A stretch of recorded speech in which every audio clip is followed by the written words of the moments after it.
बिस्मिल्लाहिर्रहमानिर्रहीम अस्सलामु अलैकुम स्टूडेंट्स। आज की इस वीडियो में हम डिस्कस करने जा रहे हैं 10th क्लास मैथमेटिक्स एक्सरसाइज 6.2 है। पहले क्वेश्चन से स्टार्ट करेंगे। बच्चों क्वेश्चन नंबर 1 है, what do you understand by central tendency. Central tendency से क्या मुराद है, पहले इसकी डेफिनेशन सीखते हैं, फिर आपको मैं एक्सप्लेन करूंगा एग्जाम्पल के साथ। Specific value of variable around which majority of the observation tend to concentrate is called central tendency। बच्चों आपके पास जो कोई ऑब्जर्वेशन है उसमें कोई एक ऐसी वैल्यू होती है कि बाकी तमाम वैल्यू उससे करीब करीब होती हैं, उसको हम बोलते हैं सेंट्रल टेंडेंसी। कैसे? ऑब्जर्वेशन का क्या मतलब है? बच्चों आपके 5 सब्जेक्ट्स हैं, 5 सब्जेक्ट के टेस्ट हुए, आपको मार्क्स मिले, एक में 8 मार्क्स, 9, 10, 11 और 12। ठीक है, ये आपको मार्क्स मिल गए। अब इनके अंदर कोई एक ऐसी ऑब्जर्वेशन है जो बाकी सबसे करीब करीब है। कैसे? मैं आपको अभी एक्सप्लेन करता हूं। देखो बच्चों 8, 9, 10, 11 एंड 12। ठीक है, अब देखिए इनमें से जो 10 वाली है ना, 10 वाली ऑब्जर्वेशन, ये 9 से भी करीब करीब है, 11 से भी करीब करीब है, क्योंकि 9 में 1 का डिफरेंस है, ठीक है, 10 से, और 11 का भी 1 का डिफरेंस है 10 से, और इसी तरह 10 का 8 से 2 का डिफरेंस है, 10 का 12 से भी 2 का डिफरेंस है। तो ये 10 एक ऐसा हमारे पास नंबर है जो बाकी तमाम ऑब्जर्वेशन से करीब करीब है। ठीक है, तो ये कहलाएगा हमारी सेंट्रल टेंडेंसी। ठीक है बच्चों, समझ आ गया आपको?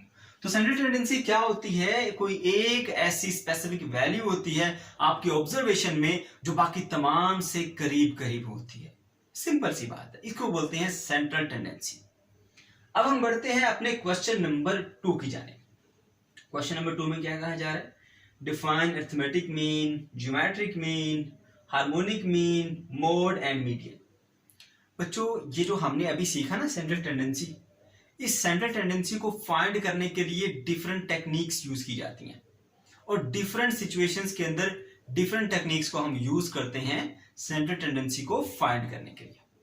ठीक है, जिसमें मीन आ जाता है, मोड आ जाता है, मीडियन आ जाता है। इसी तरह अब मीन की 3 टाइप्स आप यहां सीखेंगे, arithmetic mean, geometric mean and last में हमारे पास कौन सा है? Harmonic mean. साथ में मोड और मीडियन भी सीखेंगे। चलिए स्टार्ट करते हैं। सबसे पहले हम बात करेंगे अरिथमेटिक मीन की। अरिथमेटिक मीन क्या होता है और कैसे आप फाइंड करते हैं? बच्चों जैसे आप एवरेज लेते हैं ना, एवरेज, ठीक है, आपके पास कुछ नंबर ऑफ ऑब्जर्वेशन है, आप सबको ऐड कर देते हो और टोटल नंबर से उसको डिवाइड कर देते हो, तो आपके पास एवरेज आ जाती है। लाइक यही हम अगर ऑब्जर्वेशन ले लेते हैं आपके टेस्ट की 8, 9, 10, 11 एंड 12, तो आप क्या करते हैं? इसमें सबको ऐड करते हैं, 8 प्लस 9 प्लस 10 प्लस 11 और प्लस 12। ठीक है, इन सबको ऐड करेंगे तो आपके पास बन जाएगा ये 50 बन जाएगा। ठीक है, कितनी ऑब्जर्वेशन है? 1, 2, 3, 4, 5। तो 5 से आप कर देते हैं उसको डिवाइड, तो ये बन जाता है 50 डिवाइडेड बाय 5। तो आंसर क्या मिलेगा आपको? 10। ठीक है, तो ये क्या किया आपने सेंट्रल टेंडेंसी के लिए क्या यूज किया? एक मेथड यूज किया जिसको हम बोलते हैं अरिथमेटिक मीन। ठीक है, इसमें क्या किया जाता है? नंबर ऑफ ऑब्जर्वेशन को प्लस करके टोटल नंबर से डिवाइड कर दिया जाता है। ठीक है, तो यहां पर इसकी डेफिनेशन क्या बताई गई है? मीन और arithmetic mean is a measure that determines a value of the variable under study by dividing the sum of all the values of the variable by the number of variables। देखिए हमने क्या किया? sum of all the variables, ठीक है, या sum of all the observations divided by total number। तो यही बात यहां पर भी बताई जा रही है कि आपके पास जितनी भी ऑब्जर्वेशंस हैं, जितनी भी आपके पास वैल्यूज हैं, सबको आप ऐड कर लें, ऐड करके आप टोटल नंबर से इसको डिवाइड कर दें तो आपको मिल जाता है मीन। ठीक है, ये बिल्कुल सेम टू सेम जैसे हम एवरेज निकालते हैं ना, ऐसे ही यहां पर भी हमने एवरेज की तरह ही काम करना है। तो सिंपल वे में आप यहां से अरिथमेटिक मीन फाइंड कर सकते हैं। ठीक है, तो पहला मेथड जो था वो सिंपल था, हमने सिंपली सब ऑब्जर्वेशंस को, सब वैल्यूज को ऐड करके टोटल नंबर से हमने उसको डिवाइड कर देना है, तो हमें मिल जाएगा अरिथमेटिक मीन। तो आपने अभी सीख लिया कि कैसे हम अरिथमेटिक मीन फाइंड करते हैं। अब जो सेकंड पॉइंट है ना हमारे पास, बल्कि उससे पहले आपको ये बता दूं, बच्चों के यहाँ पर अच्छा है कि आप साथ में दो फार्मूले भी लिख दें तो अच्छा है। दो मेथड है इसके, ठीक है, एक डायरेक्ट मेथड और एक इनडायरेक्ट मेथड। इसको हम अभी फर्दर डिटेल में डिस्कस करेंगे नेक्स्ट क्वेश्चंस के अंदर, लेकिन यहाँ पर जब आप पेपर में लिखेंगे तो साथ में अच्छा है कि आप दो फार्मूले भी लिख दें। ये हमारे पास डायरेक्ट मेथड है, ठीक है, और इसको हम x बार से रिप्रेजेंट करते हैं। Sum of all the values, यहाँ पर ऑब्जर्वेशन को मैंने x स्मॉल x से डिनोट किया है, ठीक है। Sum of all the observation divided by n के किस चीज को रिप्रेजेंट कर रहा है, नंबर ऑफ ऑब्जर्वेशंस को, ठीक है। ओके, इसी तरह इनडायरेक्ट मेथड के लिए भी आप ये फार्मूला लिख दें तो अच्छा है। ओके, उसके बाद नंबर 2 पे आपके पास आ जाता है ज्योमेट्रिक मीन। अब बच्चों ज्योमेट्रिक मीन क्या होता है? ज्योमेट्रिक मीन को अंडरस्टैंड करने से पहले आपको एक छोटी सी बात का पता होना चाहिए बच्चों। अगर मैं यहां लिखता हूं ना x की पावर लिखता हूं 1/2, तो इसका मतलब क्या है बच्चों, ये x का सेकेंड रूट कहलाता है, ठीक है, सेकेंड रूट ऑफ x। इसी तरह अगर मैं लिखता हूं कि x की पावर 1/3, इसका मतलब है ये x का थर्ड रूट है, थर्ड रूट ऑफ x। और अगर मैं लिखता हूं x की पावर 1/4, तो है फोर्थ रूट है। इसी तरह चलते चलते अगर मैं लिखता हूं x की पावर 1/n, तो ये क्या है, ये x का nth रूट कहलाता है, ठीक है। इस पॉइंट को समझना जरूरी है, क्योंकि अगर ये पॉइंट समझ में आएगा तो फिर आपको इसकी समझ आएगी, ठीक है। फिर सुन ले गौर से, अगर x की पावर 1/2 है तो इसे हम बोलते हैं second root of the x, ठीक है। इसी तरह x की पावर अगर 1/3 है तो हम इसको बोलते हैं थर्ड रूट ऑफ x, इसको बोलते हैं फोर्थ रूट ऑफ x। इसी तरह चलते चलते अगर x की पावर 1/n आ जाए तो इसका मतलब होता है nth रूट ऑफ x, ठीक है बच्चों। अब हम जाते हैं इसके ऊपर डेफिनेशन पे। ज्योमेट्रिक मीन क्या होता है? Geometric mean of a variable x is nth positive root of the product of all the observations. आपके पास जितनी भी ऑब्जर्वेशन है ना, सबको मल्टीप्लाई कर लो, एक प्रोडक्ट बन जाएगी, ठीक है। जैसे ये x1, x2, x3 ये थे ना वैल्यूज, इन सबको मल्टीप्लाई कर लें, मल्टीप्लाई कर लें। मल्टीप्लाई करने के बाद आपके पास एक नंबर आ जाएगा, एक प्रोडक्ट आ जाएगी। अब आपने उसका nth रूट ले लेना है, nth रूट ले लेना, यही आपके पास ज्योमेट्रिक मीन होगा। देखिए फिर गौर से सुनिए, geometric mean of an variable x is, क्या होता है, अब यहां से असल बात शुरू होगी, nth positive root of the product, nth positive root of product. फिर से सुन लीजिए, nth positive root of product की बात कर रहे हैं हम, ठीक है। किसकी प्रोडक्ट? जितनी भी ऑब्जर्वेशन है सबकी प्रोडक्ट, ठीक है। तो यहां देखिए, जब हम ज्योमेट्रिक मीन निकालेंगे तो जितनी भी हमारे पास ऑब्जर्वेशन हैं सबको मल्टीप्लाई कर लेंगे, ठीक है। अब अगर ये n नंबर ऑफ ऑब्जर्वेशन है, ठीक है, तो कर देंगे 1/n, ठीक है। अब जितनी हमारे पास नंबर ऑफ ऑब्जर्वेशन होंगी ना बच्चों, उतनी आ जाएगी हमारे पास 1/ वो नंबर आ जाएगा। लेट्स सपोज हम बात कर लेते हैं, दो नंबर्स की बात कर लेते हैं। लेट्स सपोज एक नंबर है हमारे पास 3, ठीक है, और दूसरा नंबर है हमारे पास 12, ठीक है ना। ये दो ऑब्जर्वेशंस हैं और हम इसका ज्योमेट्रिक मीन फाइंड करना चाहते हैं। तो कैसे ज्योमेट्रिक मीन फाइंड करेंगे? Geometric mean is equals to 3 multiply by 12। अब ये कितनी ऑब्जर्वेशन है? 1 and 2, 2 ऑब्जर्वेशन है तो 1/2 कर देंगे, ठीक है। तो 3 × 12 कितना होता है? 36, 36 की पावर 1/2, तो क्या बन जाएगा आपके पास? आंसर आएगा 6, ठीक है। तो 6 क्या है हमारे पास? इसका ज्योमेट्रिक मीन आ गया। अब ये क्योंकि दो थी हमारे पास ऑब्जर्वेशन, इसलिए 1/2 बना। इसी तरह से जितनी नंबर ऑफ ऑब्जर्वेशन होंगी ना, उतनी आ जाएगी हमारे पास यहाँ पर 1/, वो नंबर आ जाएगा। ठीक हो गया बच्चों? तो आपको समझ आ गई होगी कि हमारे पास क्या होता है ज्योमेट्रिक मीन। आपने जितनी भी वैल्यूज ऑफ ऑब्जर्वेशन आपको दी गई हैं, मल्टीप्लाई करके एक प्रोडक्ट बना लेनी है, ठीक है। फिर उसकी पावर कर देनी है 1/n। अब n इसलिए लिखा क्योंकि ये n नंबर ऑफ ऑब्जर्वेशंस है। अगर 3 नंबर ऑफ ऑब्जर्वेशन होंगी तो 1/3 करेंगे, अगर 5 नंबर ऑफ ऑब्जर्वेशंस होंगी तो 1/5 करेंगे, ठीक है बच्चों। इस तरह से आप ज्योमेट्रिक मीन फाइंड करेंगे। तो फाइनली हमने सीख लिया ऑब्जर्वेशंस को मल्टीप्लाई करना है और जितनी नंबर ऑफ ऑब्जर्वेशन है 1/ उतनी पावर आ जाएगी, ठीक है। यहाँ n नंबर ऑफ ऑब्जर्वेशन है तो पावर 1/n आ गई, राइट, ओके। उसके बाद हमारे पास आ जाता है जी हार्मोनिक मीन, ठीक है बच्चों।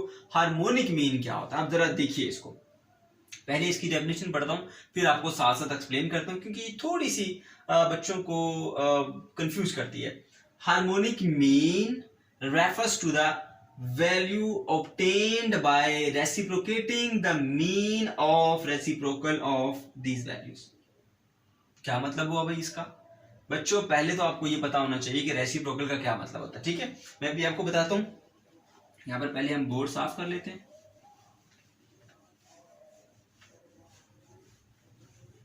देखिए अगर आपके पास कोई नंबर है, ऑब्जर्वेशन है 1, x, 2, x3, इनके रेसिप्रोकल का मतलब होता है कि आपने कर देना है 1 divided by x1, 1 divided by x2, 1 divided by x3, इसी तरह चलते जा रहे हैं। ठीक है, ये होता है।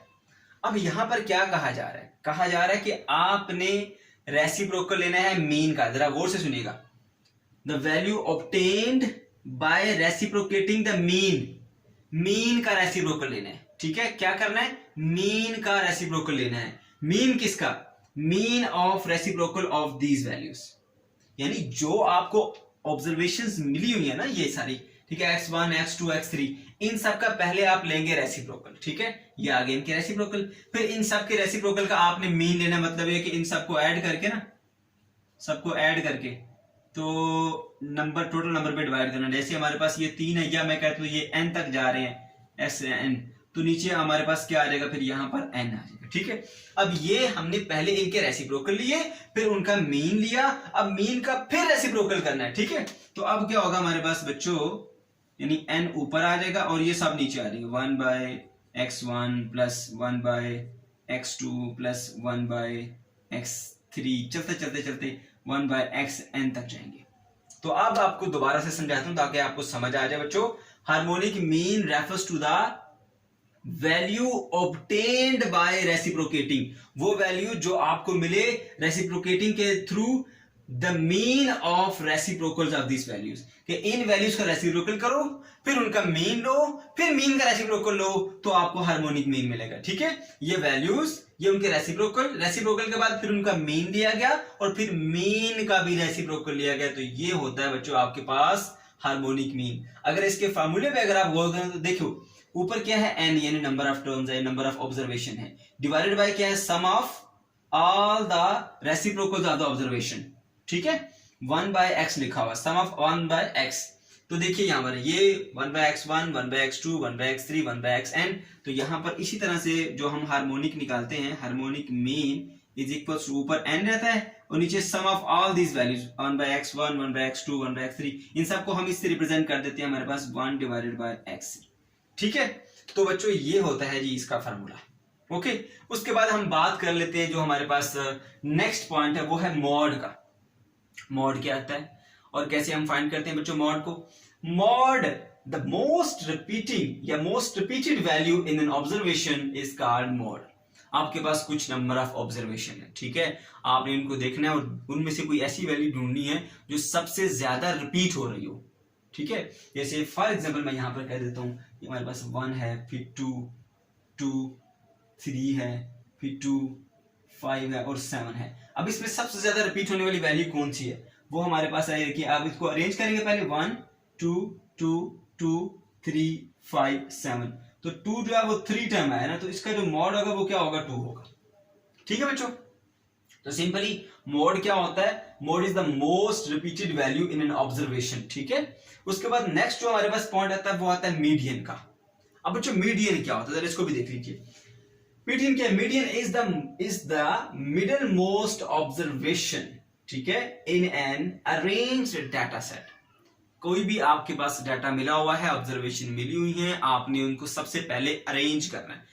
अरेंज करने के बाद फिर आपने देखना है कि बिल्कुल सेंटर में या बिल्कुल जो मिडल में टर्म आती है वो कौन सी है, वो क्या होगा? वो होगा हमारा मीडियन। अब देखो बच्चों देखिए आपके पास कुछ ऑब्जर्वेशन है 1, 2, 3, 4 और 5। ठीक है, ये आपके पास ऑब्जर्वेशन है। आपने क्या करना है? आपने इसका मोड निकालना है। ठीक है, सॉरी मीडियन निकालना है।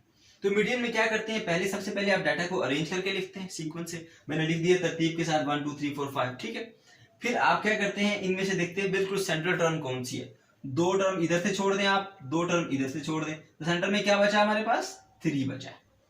ठीक है बच्चों, तो ये 3 क्या है? ये 3 है हमारे पास इसका मीडियन। क्वेश्चन नंबर 3 बच्चों, क्वेश्चन नंबर 3 में क्या कहा जा रहा है? Find arithmetic mean by direct method of the following data set. अभी हमें 2 डाटा सेट दिए गए हैं और कहा जा रहा है कि इसका अरिथमेटिक मीन फाइंड करें बाय डायरेक्ट मेथड। ठीक है, थोड़ा सा हम पहले इसके फार्मूलों को समझ लेते हैं ताकि आपको समझने में आसानी हो। ठीक है, तो बच्चों अरिथमेटिक मीन को फाइंड करते हुए हमारे पास जो फार्मूले आते हैं उनकी 2 मेन कैटेगरीज हैं। एक अनग्रुप डाटा के लिए और दूसरी आती है हमारे पास ग्रुप डाटा के लिए। ठीक है, अनग्रुप डाटा और ग्रुप डाटा में कैसे डिफरेंस करेंगे आप? जो अनग्रुप डाटा होता है वो आपको इस तरह दिया जाता है जैसे 12, 14, 17, 20, 24। और जो ग्रुप डाटा होता है ना बच्चों, वो ग्रुप्स की फॉर्म में दिया जाता है। जैसे हम वेट की बात कर लेते हैं, वो बच्चे जिनका वेट 20 से लेकर 24 के दरम्यान है उनकी फ्रीक्वेंसी दे दी जाती है। वो बच्चे जिनका वेट 30 से 35 के दरम्यान है उनकी फ्रीक्वेंसी दे दी जाती है। तो अब आपको जो डाटा मिल रहा है वो ग्रुप की फॉर्म में मिल रहा है। ठीक है, तो ये था बेसिक डिफरेंस। इसमें आप कैसे इनमें पहचान करेंगे। ओके, अब अनग्रुप डाटा में आपके पास दो मेथड फिर आते हैं। ठीक है, पहला आता है डायरेक्ट मेथड, दूसरा आता है इनडायरेक्ट मेथड। अगर आपसे कहा जाए कि आप डायरेक्ट मेथड से फाइंड करें तो फिर आप ये वाला फॉर्मूला याद रख लें, ये वाला फॉर्मूला इस्तेमाल करेंगे। जब आपसे कहा जाए इनडायरेक्ट मेथड तो फिर आप ये फॉर्मूला यूज करेंगे। इसी तरह से जब आपको ग्रुप डाटा दिया जाए तो ग्रुप डाटा में भी दो आपके पास कैटेगरीज हैं। एक डायरेक्ट मेथड है, वो आप ये फॉर्मूला लगाएंगे। एक इनडायरेक्ट मेथड है, उसमें आप ये फॉर्मूला लगाएंगे। इन फॉर्मूलों में ये चीजें, इनका क्या मतलब है, डी का क्या मतलब है, ए का क्या मतलब है, साथ साथ क्वेश्चन के साथ आपको एक्सप्लेन करता जाऊंगा। अभी हमने क्योंकि अनग्रुप डाटा है हमारे पास और उसका हमने डायरेक्ट मेथड से मीन फाइंड करना है, इसलिए हम ये वाला फॉर्मूला लगाएंगे। तो मैं आपको सबसे पहले इसको एक्सप्लेन कर देता हूं बच्चों। इसमें ये जो हमारे पास सिंबल है एक्स बार, ठीक है, ये रिप्रेजेंट कर रहा है यहां पर अरिथमेटिक मीन को। ठीक है, ये जो सिंबल आपको नजर आ रहा है ये समेशन यानी सम के लिए यूज हो जाता है।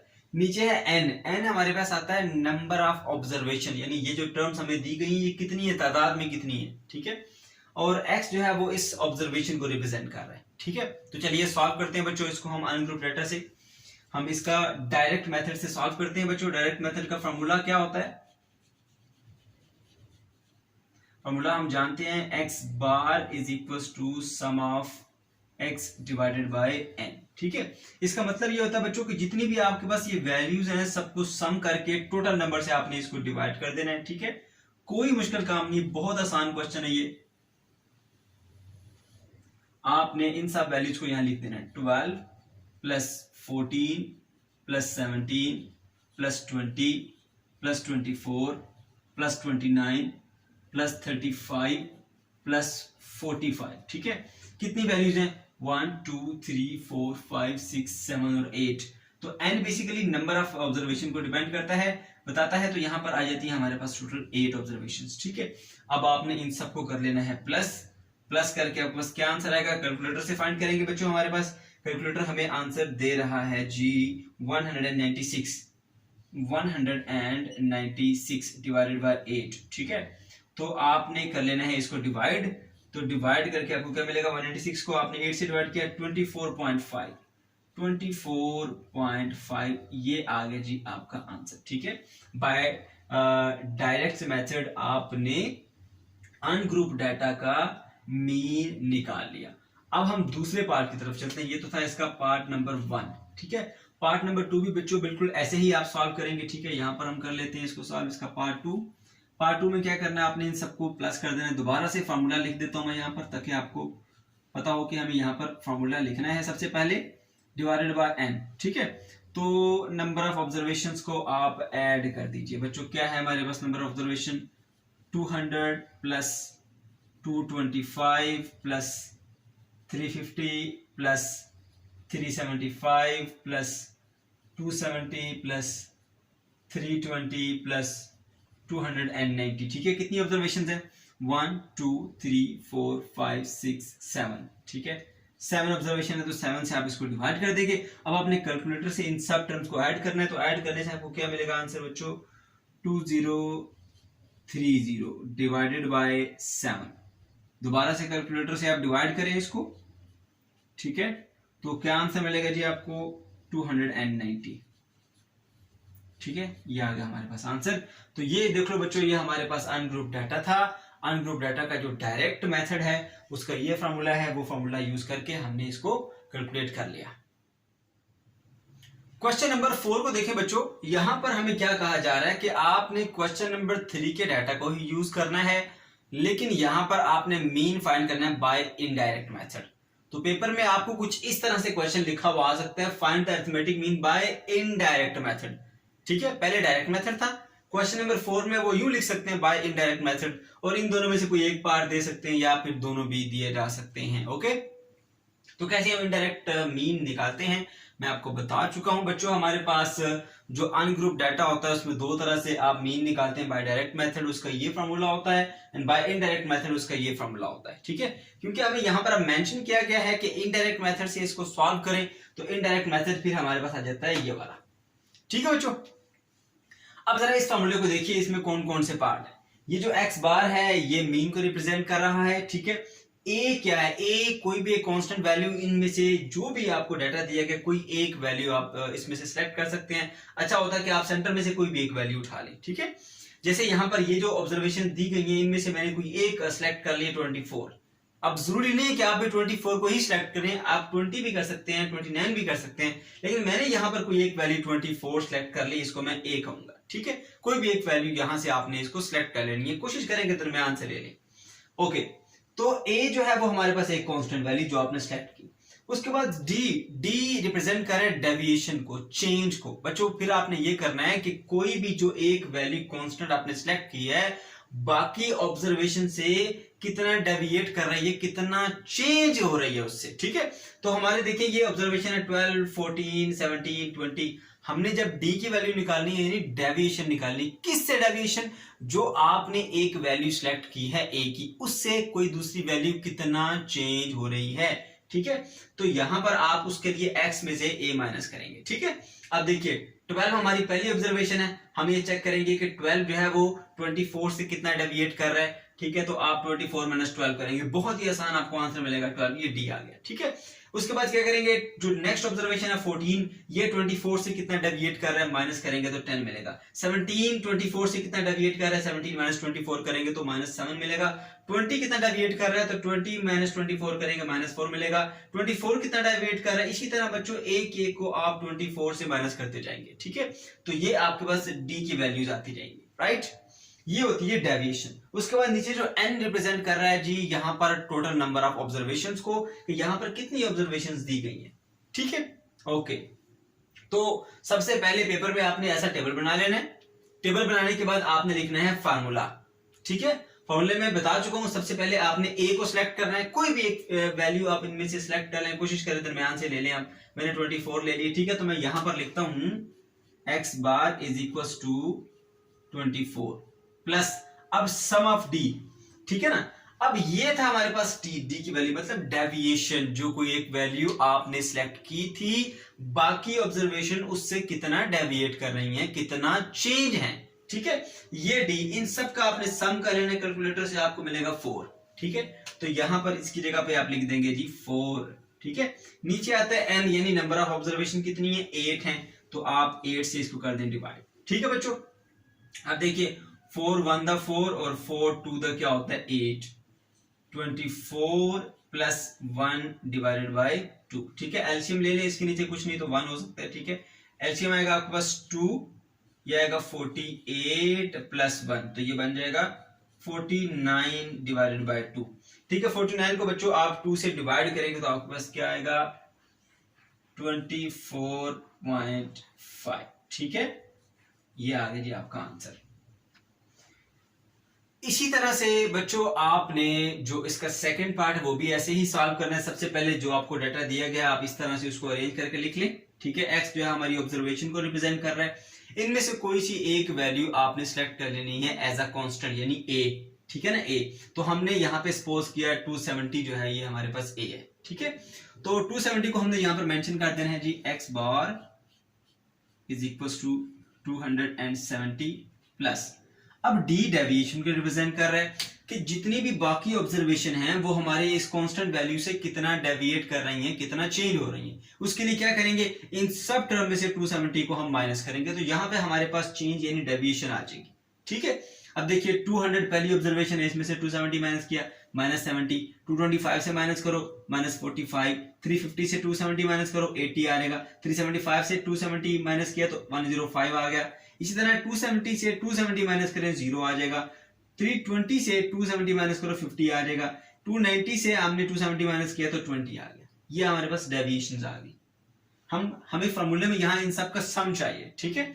तो ये इन तमाम डेविएशंस का आप कर लेंगे सम, तो आपको मिलेगा 140। कैलकुलेटर से बच्चों ऐड कर लो इनको, 140 मिलेगा आपको, राइट। तो ये सम आ जाता है जी हमारे पास 140 divided by number of terms. अब देखिए कितनी ऑब्जर्वेशन थी हमारे पास, 1 2 3 4 5 6 7, n इज इक्वल टू 7, तो यहां पर आपने लिख देना है जी 7। ठीक है, अब करिए इसको solve. x bar is equal to 270 plus 7 1 द 7, 7 2 द 14 और 0। ठीक है, तो ये आ जाएगा आपके पास 20, तो x bar is equal to आ जाएगा 290। That is your answer.